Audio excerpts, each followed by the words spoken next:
बिस्मिल्लाहिर्रहमानिर्रहीम। अस्सलाम वालेकुम। आज मैं करेला चिकन बना रही हूँ। उसके लिए मैंने ये 1 पाव करेले लिए हैं। पहले मैं इसको पीस के और इसको थोड़ी सी हल्दी और नमक में डाल के रख दूँगी। फिर बाद में निचोड़ के और फिर मैं इसको पका लूँगी। ये मैंने धोए हुए हैं।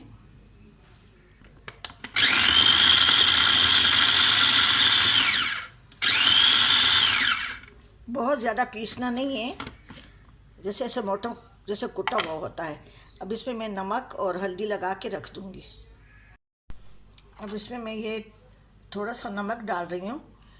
मैं लाहौरी नमक इस्तेमाल करती हूँ, आप भी लाहौरी नमक इस्तेमाल करें। अब ये 1/4 टीस्पून हल्दी है, 1/4 टीस्पून नमक मैंने डाल के इसमें रख दिया है। मैंने अब इसको मैं निचोड़ लूँगी थोड़ी 10-15 मिनट बाद। और मैंने छिलके नहीं उतारे। कोई लंबे काटता है, कोई गोल काटते हैं, कोई इस तरह से दरदरा पीसता है। मैंने इसको क्रश कर लिया है। अब ये 10 से 15 मिनट रखूँगी। फिर मैं इसको निचोड़ के फिर अगला जो उसका पकाने का तरीका है वो मैं शुरू करूँगी। अभी ये तेल मैंने गरम करके रखा हुआ है।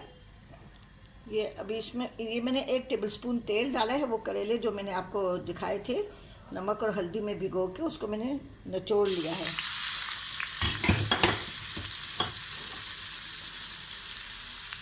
अगर कोई डायबिटिक है तो वो पानी पी भी सकते हैं।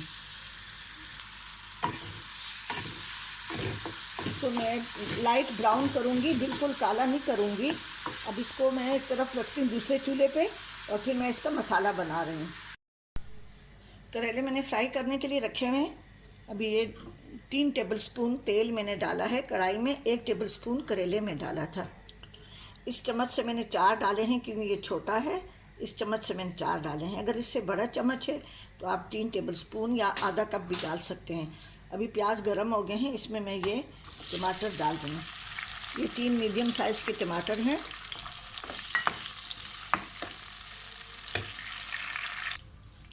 अब इसमें मैं ये 1 टीस्पून लहसुन अदरक का पेस्ट है, इसमें मैंने थोड़ा सा पानी मिला लिया है, वो मैं डाल दूँगी। इसके साथ ही सब डालूँगी जब तक ये फ्राई होगा टमाटर, तो उसके साथ ही मसाला भी पक जाएगा। इस तरह से हमारी टाइम की बचत हो जाती है। ये 1/2 टीस्पून देगी लाल मिर्च है और 1/2 टीस्पून हल्दी मैंने डाली है। थोड़ा सा नमक मैंने डाला है, बाकी नमक मैंने करेलों में डाल दिया था। अब इसको मैं अच्छी तरह से जब टमाटर वो नरम हो जाए तो मैं फिर इसमें चिकन डालूँगी। वैसे तो मैं लहसुन नहीं डालती, लहसुन अदरक, लेकिन क्योंकि मैंने चिकन के साथ पकाना है तो गोश्त और चिकन वगैरह के लिए लहसुन अदरक का पेस्ट होना ज़रूरी है। लहसुन तो बहुत ज़रूरी है। अगर अदरक ना भी हो तो कोई बात नहीं, ऊपर से भी बना काट के डाल सकता है। अब टमाटर नरम हो रहे हैं, आधे से ज़्यादा नरम हो गए, बस थोड़ी सी कसर बाकी है। इसमें मैं ये छोटे छोटे टुकड़े 1 पाव चिकन डाल दूँगी। इसको ढक के मैं रख दूँगी ताकि चिकन गल जाए। अब ये चिकन अच्छी तरह से फ्राई हो गया है। तो ये टमाटर का थोड़ा सा सालन भी है, सालन या ग्रेवी भी इसी में है। तो मैं ये आधा किलो प्याज,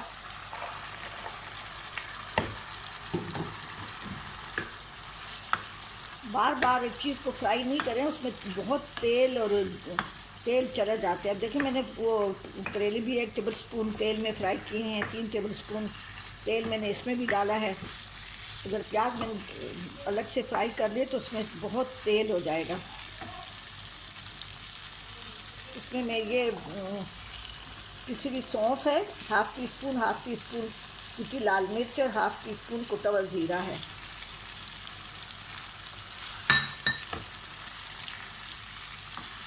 अब इसको मैं ढक के नहीं रखूँगी कि प्याज करेलों में मेल्ट हो जाते हैं या गल जाते तो वो फिर मज़े का नहीं होता। करेले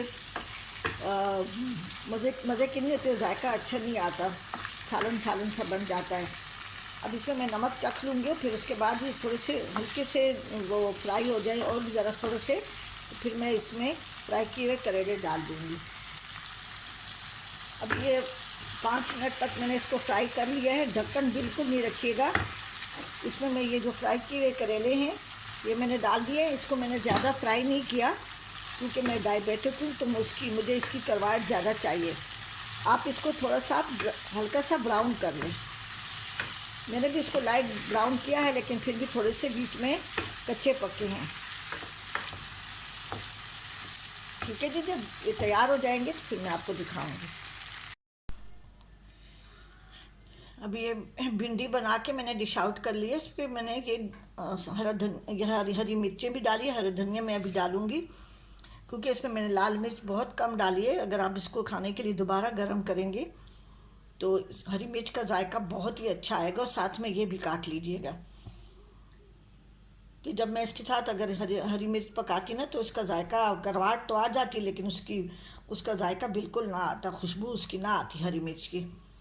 अब इसके थोड़ा सा हरा धनिया डाल रही हूँ, थोड़ा सा बस। ठीक है जी, आप ज़रूर भी इसी तरीके से बनाएं। करेला बहुत ही आसान तरीका है। और गर्मी अभी आ रही है, इसके साथ लस्सी और चटनी वगैरह हो, प्याज की सलाद हो, प्याज खीरे की, बहुत मज़ा करेगा। अल्लाह ताला आपको खुश रखे और मेरे लिए भी दुआ करें कि अल्लाह ताला मुझे भी अपने हिफ्ज़ व अमान में हम सबको रखे। आमीन सुम आमीन।